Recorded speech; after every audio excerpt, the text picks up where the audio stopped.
आम बंदा की कर सकते ਇਹਦੇ ਬਾਰੇ ਮਾਰ ਹੁਣ ਗੱਭਰੂ ਜੁੜਦੇ ਪਏ ਨੇ ਰਾਸੀ ਜ਼ਿੰਦਾਬਾਦ ਪੰਜਾਬੀ। ਪਹਿਲੇ ਮੈਂ ਲਾਹੌਰ ਆਉਂਦਾ ਰਿਹਾ ਨਾ ਤੇ ਕੋਈ 100-200 ਬੰਦਾ ਹੁੰਦਾ ਸੀ। ਹੁਣ ਮੈਂ ਲਾਹੌਰ ਆਉਣਾ ਤੇ ਕੋਈ ਰੈਲੀ ਹੋਵੇ, ਕੋਈ ਸਮਾਗਮ ਹੋਵੇ, ਕੋਈ ਕਾਨਫਰੰਸ ਹੋਵੇ ਤੇ ਕਾਫੀ ਚੀਜ਼ ਜਿਹੜੇ ਆ ਉਹ ਵੇਖਣ ਨੂੰ ਮਿਲਦੇ ਨੇ।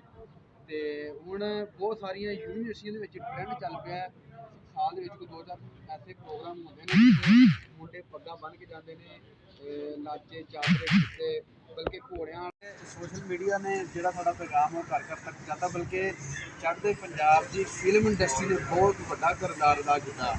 ਬਲਕਿ ਜਿਹੜਾ ਪੰਜਾਬੀ ਫਿਲਮਾਂ ਉਹਨਾਂ ਨੇ ਬਣਾਈਆਂ ਨੇ ਤਕਰੀਬਨ ਹਰ ਘਰ ਦੇ ਵਿੱਚ ਵੇਖੀਆਂ ਜਾਂਦੀਆਂ ਨੇ ਤੇ ਉਹਦੇ ਨਾਲ ਵੀ ਬੜੀ ਜਾਗ੍ਰਿਤੀ ਆਈ ਆ।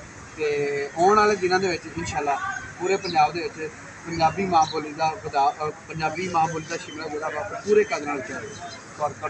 ਜੀ ਵੇ